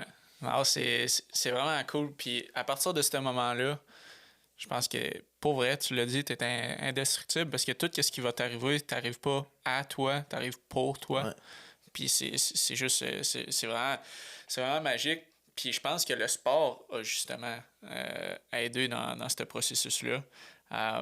Moi, une question que j'avais quand j'étais plus jeune, je voyais des personnes, par exemple, comme toi, qui avaient du succès dans le sport. T'sais, ça l'amène encore un bon volume d'entraînement. Qu'est-ce que tu fais pour la course? Tu as du succès entrepreneurial avec Upica, avec Studio SF, avec tes podcasts. Comment tu fais pour tout gérer ça en même temps? On regarde ça, puis tu te dis, crème, juste d'avoir un 9 à 5, par exemple, c'est très demandant. Ouais. Puis juste ça, c'est quand même beaucoup. Toi, tu as une entreprise, tu es quand même athlète de haut niveau dans la course. Puis après ça, tu as d'autres entreprises. Comment tu fais pour tout gérer? Ça, c'est peut-être mon super pouvoir. Okay. Si j'ai une affaire à dire en termes de qu'est-ce qui explique le. Puis, tu sais, succès, je veux qu'on se garde quand même une parenthèse, des astérix autour de succès. Là. C'est un succès, un bon succès, mais encore, je suis loin d'avoir le succès que d'autres personnes ont dans toutes ces sphères-là. Mais mon super pouvoir, c'est la capacité d'organiser mes trucs de façon presque automatique. Moi, j'ai lu un livre qui s'appelle The 4-Hour Work Week. Puis c'est quand même un livre de base en termes de business ou de croissance personnelle. C'est un livre d'entrée quand même là, que beaucoup de monde ont lu. Mais moi, il m'a marqué quand même vraiment profondément parce que moi, il y a une affaire qui est non négligeable dans ma vie depuis que je suis tout petit. Puis c'est faut que j'aille du temps pour m'entraîner, sinon je vire fou. C'est pour ma santé mentale, j'ai pas le choix. Les moments dans ma vie où est-ce que je me suis senti le moins bien, où est-ce que j'ai eu le plus de symptômes dépressifs, c'était les moments où est-ce que je m'entraînais le moins. Puis inversement à ça, plus je m'entraîne, plus mon niveau de bonheur est élevé. Puis ça, c'est une constante. Fait que je me suis dit, faut que je trouve une façon de garder dans mon horaire un minimum de 20 heures d'entraînement. Des fois, je vais le prendre au complet, des fois non. Mais il faut que j'aille 20 heures au moins de lousse que je peux faire ce que je veux dans ma semaine. Okay. Puis ça, je veux pas que ce 20 heures-là prenne du temps sur ma vie personnelle. Fait que je veux que ce 20 heures-là soit dans mon 40 heures de travail. Okay. Fait que je veux être capable de diminuer le plus possible le travail que je fais. L'autre jour, il y a une de nos employés au studio, Mathilde, qui nous a demandé à Doom puis moi, Doom, mon partner au studio SF, c'était quoi notre vision du travail. Puis moi, j'ai dit, je veux travailler le moins possible. Je veux travailler le moins possible. Puis, fait qu'au studio, on a mis en place une équipe extraordinaire qui est capable de comme se gérer elle-même. Moi, je suis vraiment plus dans le big picture stuff. Fait que là, ça, c'est comme cette place-là est faite. Après ça, dans Upica, je sous-traite. Il n'y a pas d'employé dans Upica, c'est moi tout seul. Je sous-traite tout.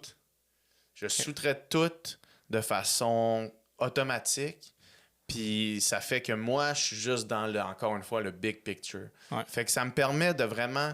Des fois, je vais mettre plus de temps là, dans une semaine. Comme là, tu sais, demain, puis après-demain, vendredi, samedi, je suis à Montréal au studio, puis je fais des journées de débiles là-bas, puis genre.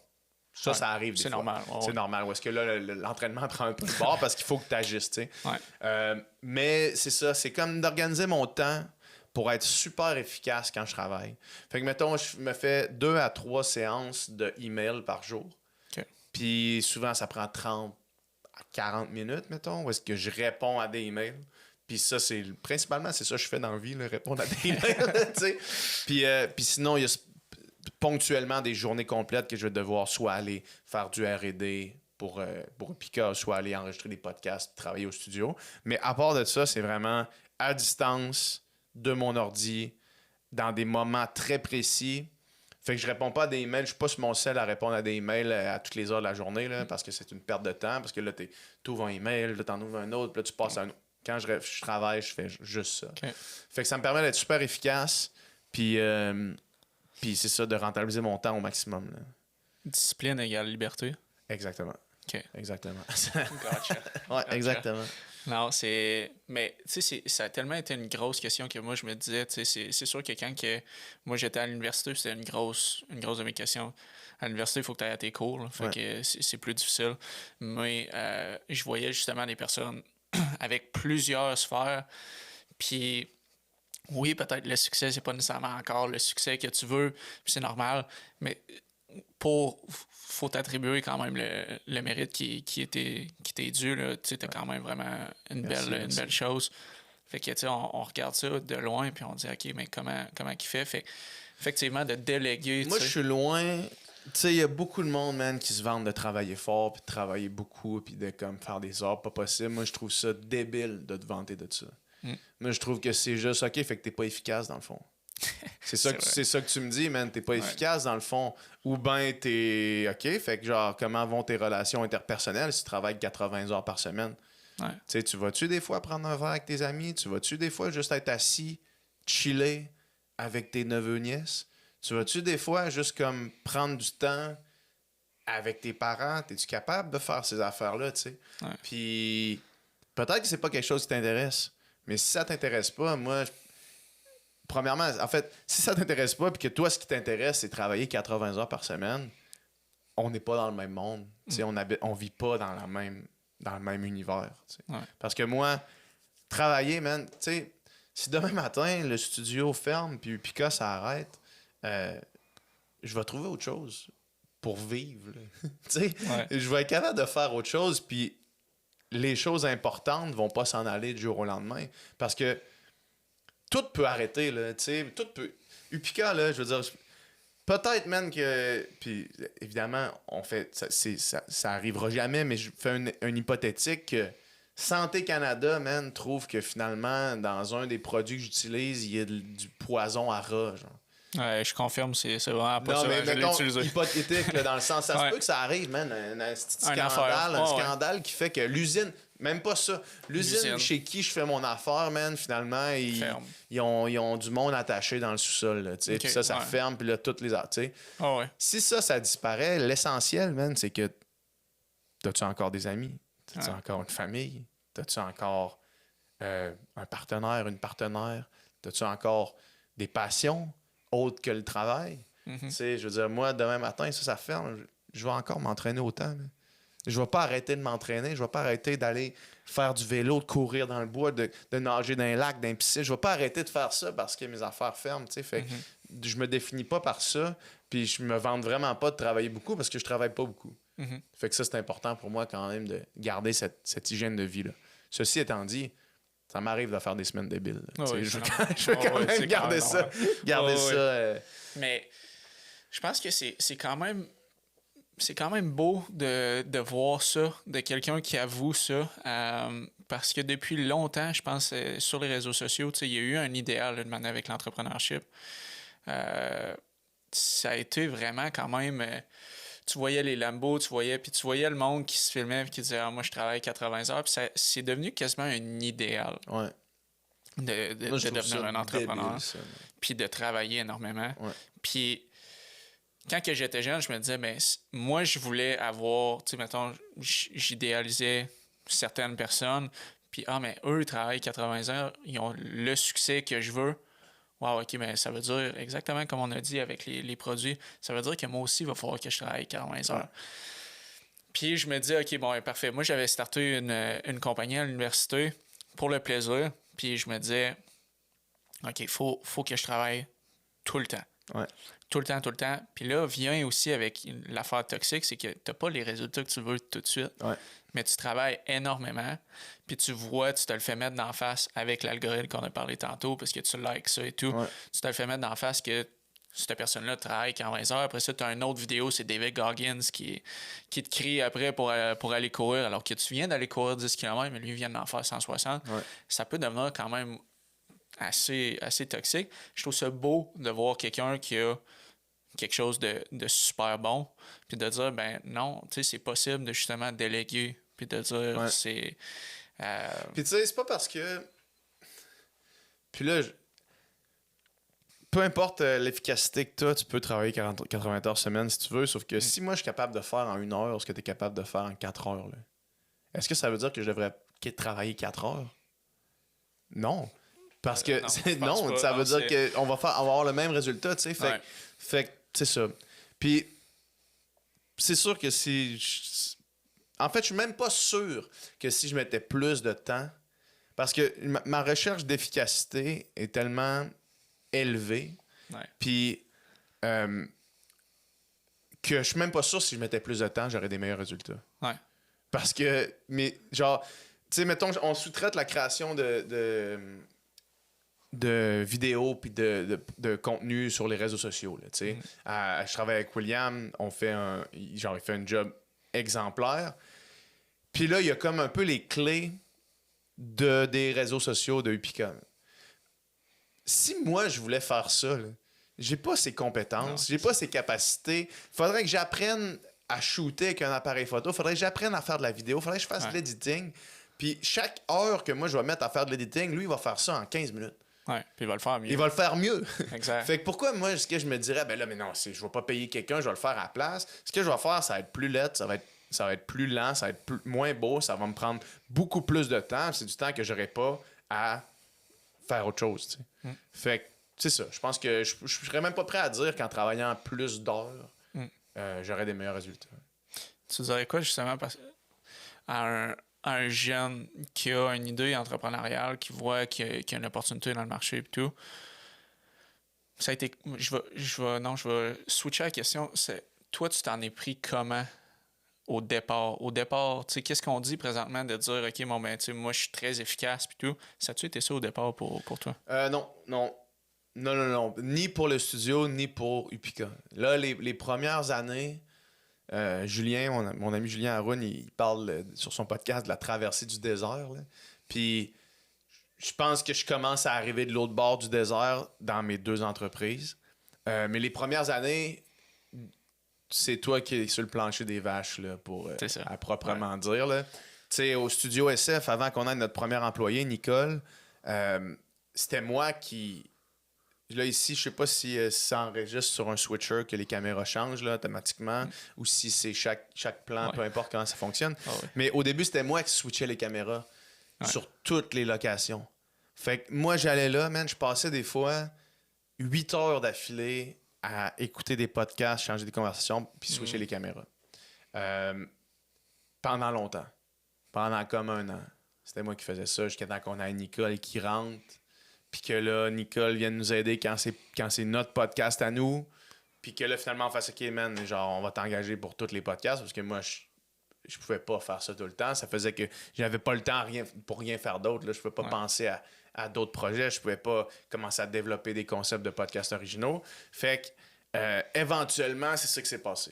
OK. Ça a été quand même long à faire ça. Puis Ouais. là, après ça, ben là, c'était OK, maintenant qu'on délègue, Nicole est rendue là-dessus, mais là, moi, je passais toutes mes journées à envoyer des cold emails pour trouver des commanditaires. Puis je passais mes journées à comme avec Doom, des fois, on faisait une liste de brands qu'on voulait contacter. On les contactait. Je faisais des calls en vidéo avec ce monde-là. Puis je passais des journées à faire ça au complet. Jusqu'à temps que là, bon, ben là, on engage quelqu'un qui va faire ça. Puis là, on engage quelqu'un qui répond aux locations. Puis là, éventuellement, on a l'équipe qu'on a en place parce que chaque étape, c'était moi puis Dom qui prenait ce qu'on avait. Puis que on déléguait ce qu'on faisait. Puis là, on tombait sur une autre tâche. Jusqu'à ce qu'on délègue l'autre tâche, puis qu'on tombe sur l'autre, puis ainsi de suite, jusqu'à temps que là, on a délégué quand même une bonne partie. Puis avec Upica, pendant les 2 premières années, c'était moi qui faisais l'expédition. Fait que j'avais tous les sacs dans mon appart. Man, j'avais une montagne de boîtes de sacs dans mon appart. J'avais une station de shipping où est-ce que je faisais imprimer mes labels. Je tapais ma boîte, je mettais les sacs dans la boîte, je tapais ma boîte, je faisais le label. Puis à chaque jour, j'allais faire minimum un voyage chez Post Canada à la pharmacie, mais des fois, quand je revenais d'un week-end, mettons, 3-4 voyages chez Post Canada dans mon char. Puis ça a été pendant 2 ans, là, où est-ce que c'était moi qui faisais ça, où est-ce que pendant 2 ans, à chaque fois que je m'en allais, soit je pouvais jamais partir plus que 2 jours, je pouvais jamais partir plus que samedi, dimanche, parce que ça faisait que je prenais trop de retard, puis ça faisait que à l'ère Amazon, où est-ce que les gens sont habitués de recevoir leur stock en 24 heures. Si tu as un délai de 3 jours ouvrables à la place de 2 jours ouvrables, mais là, tu te fais écrire des mails, puis là, tu as la gestion de service à la clientèle. Fait que ça a été ça longtemps à pas pouvoir partir plus que 2 jours de chez nous. Jusqu'à temps qu'à un moment donné, je fasse OK, non, faut que je délègue ça. Fait que là, tu fais affaire avec un third-party logistique qui lui fait l'entreposage, l'expédition. Puis là, tu délègues ça. Fait que pour en revenir à ta question, au début, il faut que tu committes. Faut que ce soit toi qui le fasses parce que tu n'as pas de ressources pour faire autre chose. T'sais. C'est ça. Au début, dans Upica, j'aurais pas pu payer un entrepôt. J'avais juste pas le cash flow pour payer un entrepôt. J'avais juste pas de cash flow pour payer quelqu'un qui fait la manutention. Fait que je pouvais pas faire affaire avec un 3PL, mais en rétrospective, c'est ça. Ça a été nécessaire de le faire, mais là, je suis content en crise que ce soit fini. Ah, c'est ça, exact. Puis c'est normal parce que quand on parlait tantôt des réseaux sociaux puis le 80 heures puis tout, moi, qu'est-ce que j'idéalisais, c'était que le 80 heures, c'était admirable dans un sens. Moi, je pense que c'est ça qu'il faut tasser. Ouais. Je pense que c'est nécessaire au départ de beaucoup travailler parce que tu n'as pas toutes les ressources que tu vas avoir dans 3, 4, 5 ans. Ouais. Fait que c'est normal qu'à ce moment-là, tu regardes quelqu'un, il va te dire comme toi, mais tu peux déléguer. Mais au départ, c'est plus difficile. Fait que c'est important justement de dire ça, mais d'idéaliser le 80 heures. Je pense que ça, à long terme, c'est pas nécessairement la chose à faire. Ouais. L'idéal devrait être justement que ta business soit capable de rouler un petit peu sans toi, comme que tu fais. Puis tu sais, c'est que ça dépend, c'est quoi aussi tes objectifs. Oui, c'est vrai. C'est important de se les mentionner. Moi mes objectifs, man, c'est de payer mon appart puis d'avoir du plaisir dans ce que je fais. Ouais. Mon objectif, c'est pas de faire 500, 600 000, 1 million de salaire. Là. C'est pas ça mon objectif, man. Je saurais pas quoi faire avec 1 million demain matin. Là, mon mode de vie ne changerait pas tant que ça. Là, je gagne bien ma vie. J'ai pas besoin de plus que ça. Je pourrais... Évidemment que mon objectif, c'est que mes business grossissent, puis c'est que par le bien des choses, mon salaire grossit, mais en ce moment, je vis bien ma vie, puis je pourrais gagner ma vie comme ça pour le reste de ma vie, puis je serais pas triste. Là. Ouais. Je serais bien heureux que ce soit ça ma vie pour les prochains 30 ans. Ouais. Fait que si ton objectif, c'est de t'acheter une Lambo, ben ça se peut que tu aies besoin de travailler plus que moi je fais en ce moment.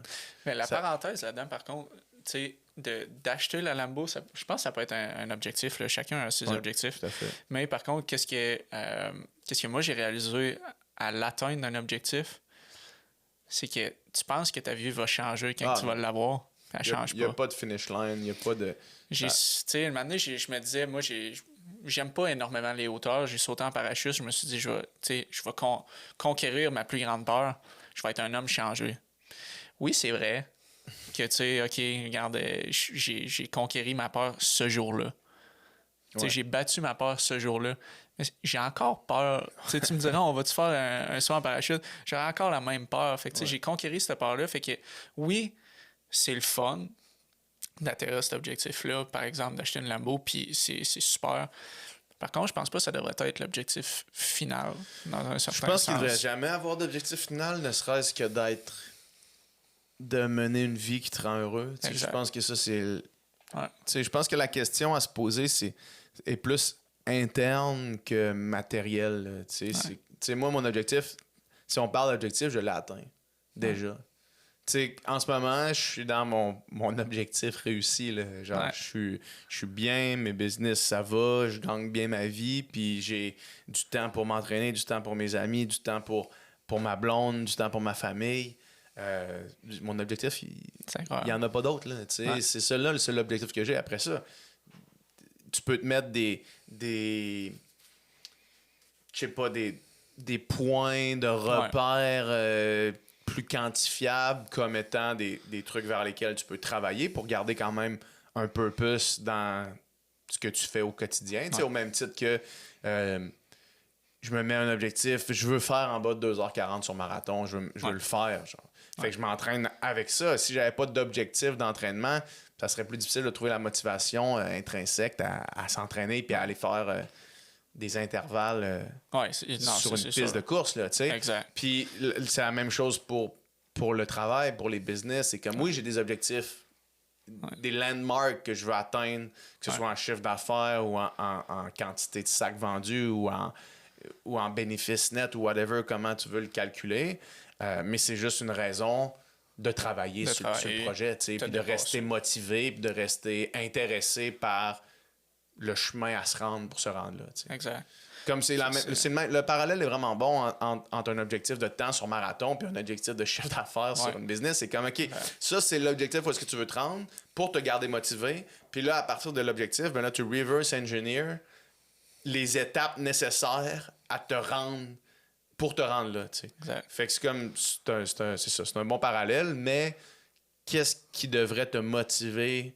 Puis ce serait quoi le but de ta vie? Je pense que le but de ta vie est beaucoup plus à l'interne que sur un chiffre là, ou sur un achat de matériel. Définitif. Je pense que c'est la chose qu'on devrait prioriser. Toi, à travers tous tes projets, tes objectifs maintenant qui vont bien, c'est quoi tu fais pour te recentrer? C'est-tu justement le sport ou t'as d'autres choses? C'est le sport. C'est le sport... Le sport, c'est la chose qui te permet d'être tout seul avec toi le plus, dans le fond. Tu sais, quand tu vas courir, tu peux amener de la musique, puis moi, j'amène souvent de la musique juste instrumentale, comme ça, j'ai pas de paroles qui viennent interférer avec mon dialogue interne. Mais c'est quand je cours que je pense à ma vie, je pense aux choses qui me motivent, aux choses qui me stressent. Je résous des problèmes dans ma tête, des problèmes que ce soit dans ma vie privée ou dans ma vie professionnelle. Puis quand je reviens de ça, ben premièrement, excuse-moi, il n'y a personne qui est en crise en revenant d'un entraînement. Non. Il n'y a personne qui regrette d'être allé s'entraîner. Il n'y a personne de l'histoire qui a dit j'aurais pas dû aller m'entraîner. Mettons que excluons les blessures. Mais c'est même pas j'aurais pas dû aller m'entraîner si j'aurais pas dû faire le cave à l'entraînement. Mais il y a personne qui a jamais regretté un entraînement. Jamais. Fait que c'est ça, quand je vais courir ou quand je vais faire du vélo, quand je suis dans la piscine, il y a aucun endroit dans ma vie, aucun espace où je suis tout seul avec moi à ce point-là. Puis où est-ce que tu peux à ce point-là avancer des réflexions. C'est là que tu as tes meilleures réflexions. Moi, c'est quasiment comme une méditation. Puis c'est fou parce que des fois, je vais courir, par exemple, puis je vais sortir mon cell, puis je vais dire Hey Siri, can you take a note? Mettons. Puis là, je dis, tu sais, j'ai juste. On dirait que tu as les idées plus claires, puis tout est vraiment plus cool. Des fois, tu sais, tu peux commencer ta course puis être dans un mauvais mood, mais souvent, tu vas la finir, puis là, tout est Dans smooth. 2,5-3 kilos, Exact. c'est parti. Ouais. Puis, mais ça, c'est documenté. Hein? C'est une vraie affaire. Ça s'appelle l'énergie mobilisée. OK. Puis, on a reçu Sonia Lupien sur le podcast Sans filtre, qui est une sommité mondiale dans l'étude du stress. À ce jour, on a fait 2 épisodes avec elle. C'est les 2 épisodes les plus écoutés du Sans filtre podcast. Ouais. Puis, elle nous explique la théorie de l'énergie mobilisée, c'est que le corps, il fait pas la différence entre un deadline au travail puis un mammouth qui te chasse. Ouais. Le corps, c'est le même corps, là, c'est le même cerveau qu'on avait dans le temps des hommes préhistoriques, qui, quand voyait un mammouth, il y avait de l'énergie puis pour se sauver, pour partir à la course. Mais là, nous autres, on est assis devant un ordinateur au bureau, puis là, on a un email qui rentre d'un boss qui nous met un deadline. Ben, le corps, il sécrète la même énergie pour se sauver du mammouth, mais là, c'est juste en lien avec un courriel, puis un deadline, puis quelque chose de frustrant au bureau. Fait que là, tu as cette énergie-là qui est dans toi, mais qu'à la place de partir à la course puis de la dépenser, ben, tu réponds à un email sur ton ordi, tu sais. Ouais. Fait que c'est ce qu'elle appelle l'énergie mobilisée. Puis c'est pour ça que des fois, tu as comme un genre de brain fog. Tu sais, t'as de la misère à réfléchir, t'es comme un peu en tabarnak, puis tu sais pas trop après quoi. Ouais. T'es pas bien, tu sais pas. Puis là, t'es comme un peu bête avec tout le monde. Puis ça, c'est exactement ça.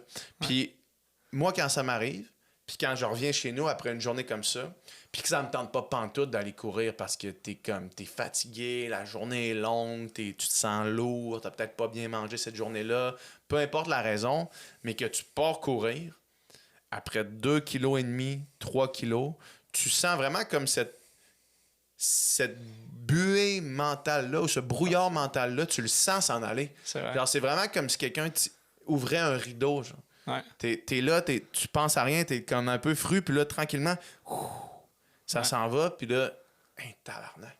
Ouais. C'est un effet, n'importe qui a déjà vécu ça, c'est exactement de quoi je parle en ce moment. C'est vrai. Parce que c'est documenté. L'énergie mobilisée, puis elle dit aussi ce que tu peux faire quand tu ressens ça. Tu n'es pas obligé d'aller courir nécessairement. Tu peux juste aller danser dans le salon. Tu danses dans le salon, tu bouges. Juste le bouger, tu fais max push-up à terre. Tu fais quelque chose qui dépense cette énergie mobilisée-là. Puis souvent, tu vas être mieux. Puis une autre affaire là-dessus, sur le sport, si tu vas courir le matin avant d'aller à la job, là, puis que là, tu pognes ton short dans le trafic, là, tu vas jamais klaxonner. C'est vrai. Il n'y a jamais personne qui va te fâcher. Il y a personne qui va... Tu vas arriver au bureau, man, il y a quelqu'un qui va te donner une pile de documents, man, que tu t'attendais pas. Ça va pas te déranger. Ouais. Versus, tu te lèves, t'es un peu groggy, tu prends ton café, t'es en retard au bureau, tu klaxonnes, puis là, t'arrives au bureau, puis là, t'es en tabarnak, t'as quelqu'un... Si tu viens de faire 1 heure de sport le matin, il n'y a rien de tout ça qui va t'affecter. Il n'y a rien de tout ça qui va t'affecter parce que tu vas avoir développé ces hormones-là de bien-être, puis je suis loin d'être un expert en neurologie, là, mais tu vas développer toutes ces choses-là qui vont faire que ça ne t'affectera pas, puis ça va découler de toi, puis tout le monde va en bénéficier dans ton entourage de cette espèce de zénitude-là, tu sais. Ouais. Fait que ça m'apporte ça, définitivement, le sport. Puis une des affaires que je dis souvent au Studio SF à notre équipe, ça m'a amené, en fait, la zénitude de pouvoir dire qu'il n'y a rien qui est grave. On fait des podcasts. Là. Ouais. Quand je suis au studio, là, on fait des podcasts. Personne sauve des vies ici. Là. Ouais. Il y a un podcast, des fois, au début, man, on était tellement nerveux, genre, OK, fuck, il y a un bug technique, man.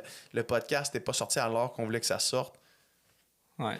On fait des podcasts. Ouais, c'est ça. C'est pas grave. Ouais. Puis ça m'a aussi...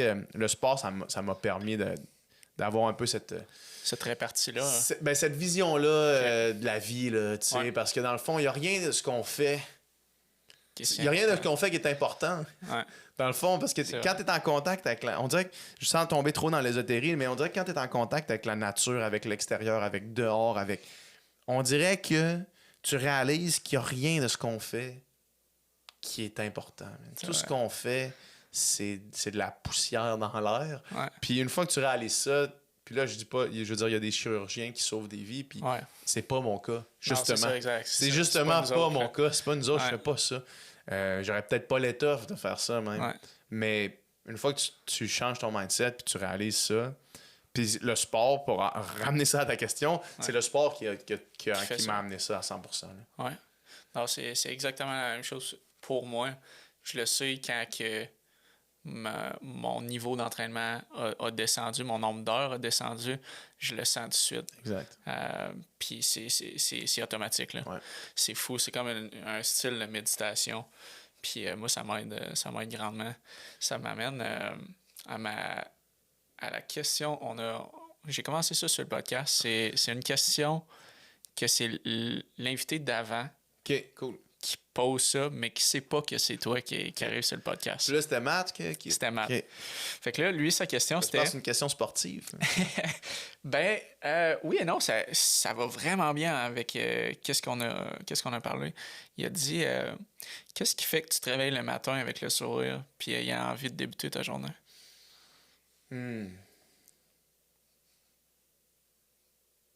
C'est bon, man. Moi, je pense que c'est juste... C'est juste la poursuite de cette balance dans ma vie que j'ai. De me lever et de savoir que, premièrement, j'ai la liberté. La liberté de travailler quand je veux, ça, c'est un game changer parce que ça me permet aussi de m'entraîner quand je veux. Ça me permet d'aller où je veux. Ça fait que le sentiment de liberté à travers cette espèce d'écosystème et de constellation-là que je me suis construit, je suis vraiment à une bonne place. Fait que ça fait que le matin, je me lève puis je suis comme juste content de me réveiller dans cette vie-là. Là. Tu sais, puis je veux dire, c'est pas... Tu sais, je suis pas sur un bateau à Dubaï, là. Ouais. Tu sais, je suis dans un petit studio, man, à Québec, puis genre, je me réveille puis j'ai juste la liberté de faire ce que je veux. C'est quand même vraiment nice comme sentiment. Là. C'est vraiment c'est le sentiment que je souhaite à tout le monde. Mais c'est peut-être pas tout le monde qui le voudrait, tu sais. Fait Ouais, peut-être pas. moi, c'est ce que je cherchais, c'est ce que j'ai toujours cherché. Ouais. Si demain matin, ma blonde dit « Hey, j'aimerais ça qu'on parte une semaine en Espagne », je peux. Parce que j'ai un salaire qui me permet de le faire. Mm-hmm. Je peux travailler à distance n'importe où. Puis, il n'y a rien qui m'empêche au niveau de mon horaire demain matin de dire on s'en va une semaine en Espagne. Tu sais. Ouais. Fait que ça, c'est un spot qui me fait sourire le matin. Quand je me réveille. Normal. Quand je me réveille. Tu sais. Ça serait un spot qui me ferait vraiment, vraiment triper aussi. C'est normal, je pense. Mais c'est des choix, hein? Ouais. C'est des choix que tu fais parce que, tu sais, je veux dire, moi, j'ai 34 ans. Beaucoup de monde de 34 ans qui ont 1, 2, 3 enfants. Beaucoup de monde de 34 ans qui ont une maison. Beaucoup de monde de 34 ans qui ont plusieurs engagements que moi, j'ai pas. Ouais. Fait que ça me permet de faire ça. Exact. Ouais. Non, c'est des choix. Tu sais, fait que genre... si j'avais des enfants puis une maison, j'aurais pas les moyens de partir en Espagne une semaine, tu sais, fait que c'est des choix, mais ces choix-là, ils me rendent vraiment confortable avec ça, puis je suis sûr que c'est pas pour tout le monde, tu sais, il y en a que c'est leur famille puis leur maison, puis tu sais, c'est cette vie-là qui les fait sourire le matin. Peut-être que dans un univers parallèle, ce serait ça qui me ferait sourire aussi le matin. Mais pour répondre à la question, pour l'instant, c'est pas ça. J'adore ta réponse. C'est incroyable. La question que tu poserais à l'invité sans savoir c'est qui. Ça, c'est tough, man. Il aurait fallu que tu me demandes ça avant.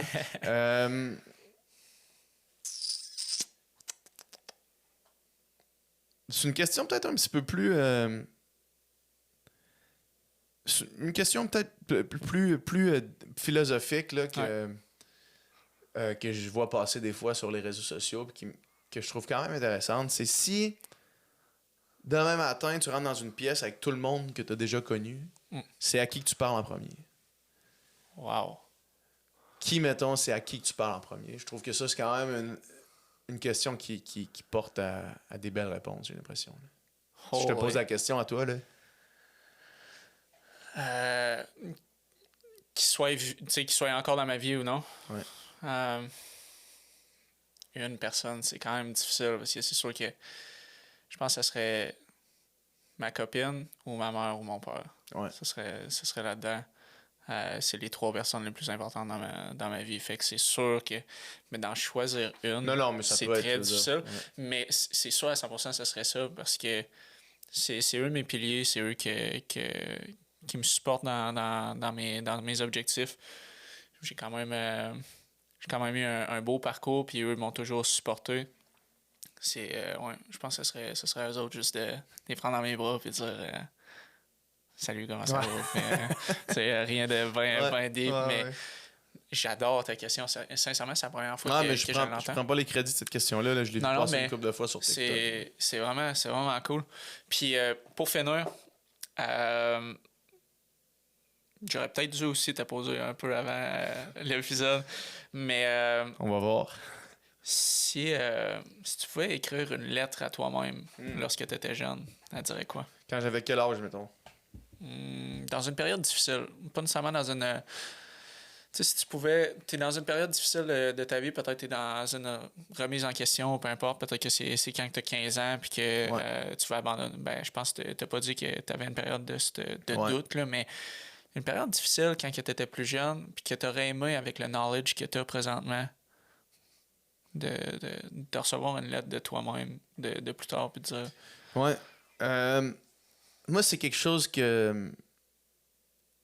J'ai entendu Bill Burr parler de ça. Okay. L'humoriste Bill Burr. Puis il disait... Le message que moi, je me donnerais, c'est que ça va être correct. Parce que ça va être correct. Si tu dis ça, ça va être correct. Puis si, à un moment donné, c'est pas correct, ben ça sert à rien ça sert à rien d'avoir mal filé pendant tout ce temps-là. Ça sert à rien d'avoir pensé que ça allait pas être correct. Fait que si tu dis ça va être correct, ça va être correct, ça va être correct, ça va être correct. Puis si un jour ça l'est pas, ben ça aurait servi à rien de toute façon de t'angoisser avec ça avant. Fait que ça va être correct. Wow. Juste ça va être correct. Puis 95% du temps, ça va être correct. 95% du temps, les affaires que tu penses qui sont graves ou les affaires que tu penses qui sont mauvaises ou qui sont bad ou qui... Les trucs envers lesquels tu n'as pas confiance ou les choses, les désagréments de la vie, des relations, des épreuves difficiles, ça va être correct. Ça finit tout le temps par finir, man. Ouais. Il y a rien... Tout est temporaire. Je veux dire, tout est temporaire. Tout est temporaire, puis à la fin de la journée, ça va être correct. Surtout si je parle à moi, sachant, tu sais, l'entourage, puis le support social et le support aussi économique, le support familial que j'ai. Il n'y a rien qui va être grave, là. Tout va être correct. Genre, tout va être correct. Puis si un jour, ça ne l'est plus, puis si un jour, ça arrête d'être correct, ben ça ne va servir à rien de t'angoisser pendant toute cette période-là, de toute façon, puis tu dealeras avec quand ça arrivera. T'sais. Exact. Fait que, ouais, c'est ça. J'adore ça. J'adore. Fait que, écoute, pour finir, là, j'ai toujours un petit cadeau pour te remercier de ton temps. C'était justement de la compagnie que j'avais startée à l'université. C'est un petit collier, je sais pas si t'en mets.